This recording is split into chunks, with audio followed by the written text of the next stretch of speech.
All welcome to ఐరెక్కిన్ channel. So ఈరోజు ఐరెక్కిన్ ఛానల్లో రియల్ హారర్ ఇన్సిడెంట్ ఎపిసోడ్ 2 అనమాట.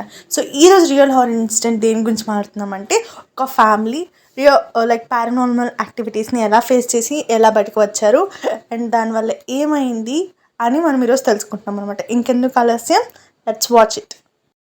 ఈ రియల్ హారర్ ఇన్సిడెంట్ని ఫేస్ చేసింది రవి అండ్ వాళ్ళ ఫ్యామిలీ.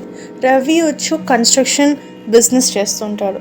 అలానే ప్రజెంట్ ఒక కన్స్ట్రక్షన్ సైట్ని కన్స్ట్రక్ట్ చేస్తూ ఉంటాడు. సో ఆ కన్స్ట్రక్షన్ జరిగే ప్లేస్లో లేక్ ఉండడం వల్ల వాళ్ళ పాప కృతి ఆడుకుంటుంది అని చెప్పి తీసుకొస్తాడు.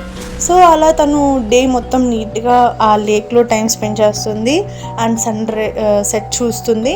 అండ్ తర్వాత ఇంకా నైట్ అయిన తర్వాత వాళ్ళ ఫ్యామిలీ మొత్తం కలిసి డిన్నర్ చేసేసి ఇంటికి వెళ్ళిపోతారు. నెక్స్ట్ డే లేవంగానే కృతికి ఫుల్ ఫీవర్ వచ్చిందని చెప్పి మెడిసిన్స్ అన్నీ ఇస్తే కానీ తగ్గడం లేదు. లైక్ 3-4 days అలానే ఉంది. కొన్ని రోజుల తర్వాత కొంచెం ఫీవర్ అనేది నార్మల్ అయింది కదా అని అనుకునేటప్పటికీ ఇంకా నైట్ టైం అయ్యేటప్పటికి ఫుల్ ఫీవర్ వచ్చేసింది అండ్ మార్నింగ్ అయ్యేటప్పటికి నార్మల్ అయిపోయింది. ఇలా సైకిల్ ఇంకో 3-4 days అలానే జరుగుతూ ఉంది. అండ్ ఇంకా ఇలా కాదు అని చెప్పి రవి కృతిని తీసుకెళ్ళి బ్లడ్ టెస్ట్ చేస్తాడు. ఆ బ్లడ్ టెస్ట్లో రిపోర్ట్లో ఏమొస్తుందంటే లైక్ నార్మల్గానే ఉంది, ఏం ప్రాబ్లం లేదని వస్తుంది. కానీ తన హెల్త్ అయితే సెట్ అవ్వట్లేదు. ఎన్ని మెడిసిన్స్ వేసినా కూడా ఇంకా వీక్ అయిపోతూనే ఉంది. బట్ ఒకరోజు రవి కన్స్ట్రక్షన్ దాంట్లో చాలా బిజీ అయిపోయి ఉంటాడు. నైట్ అయిపోయి ఉంటుంది, ఇంకా ఇంటికి వచ్చి ఉండదు. అప్పుడే కృతి గట్టిగా నిద్రపోతే ఏడుస్తూ ఉంటుంది. అదంతా విన్న రేవతి రూమ్లోకి వచ్చి కృతిని కన్సోల్ చేస్తుంటుంది. బట్ తను కాన్షియస్లోకి రాదు, ఎందుకంటే నిద్రలో అడుస్తుంది కాబట్టి. అప్పుడే సడన్గా కృతి కన్నడలో గట్టిగా అరవడం స్టార్ట్ చేస్తుంది.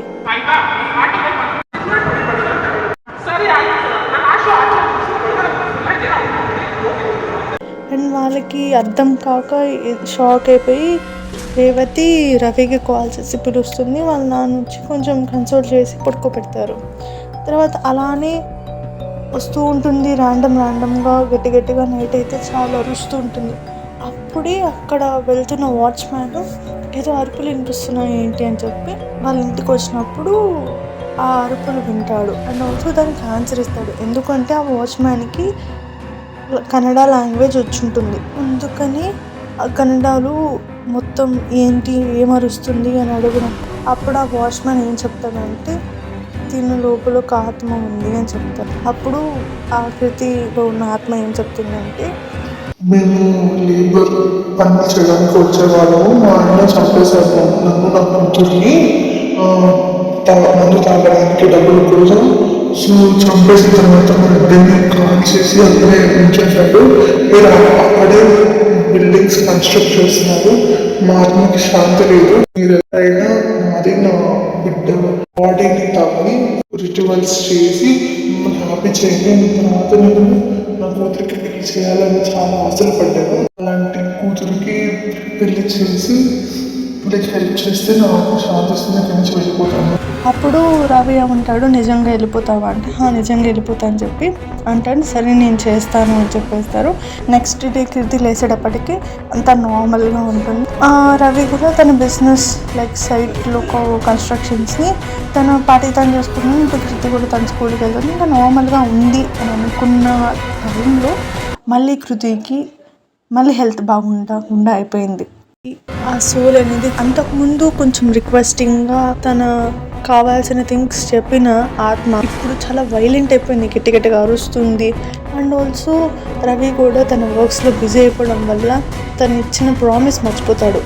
అండ్ ఇంకా కృతికి ఏమైనా అయిపోతుందని హడావిడిలో రవి నెక్స్ట్ డే మార్నింగ్ ఇమ్మీడియట్గా సైట్లో ఆ బాడీస్ ఎక్కడున్నాయని సర్చ్ చేసేసి చూస్తే అప్పటికి ఇంకా ఆ బాడీ అంతా స్కెలిటన్స్ ఉన్నాయి. కానీ కూడా ఆ స్కెలిటన్స్కి రిచువల్స్ అంతా పూర్తి చేసి ఆ సోల్ ఆశించినట్టే ఒక పూర్ గర్ల్కి హెల్ప్ చేశారు.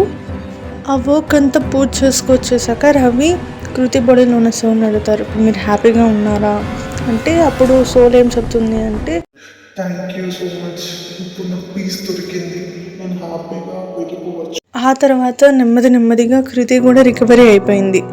అండ్ ఆల్సో ప్రతి year Ravi and family poor పీపుల్స్కి అండ్ పూర్ గర్ల్స్కి ఫుడ్, క్లాత్స్ అన్నీ డొనేట్ చేయడం స్టార్ట్ చేశారు. సో ఇది ఈరోజు real horror incident episode 2. At last soul అనేది హ్యాపీగా మారిపోయి తన ప్లేస్కి వెళ్ళిపోయింది. సో ఈ వీడియో మీకు ఎలా నచ్చిందో మా కామెంట్ సెక్షన్లో కామెంట్ చేయండి.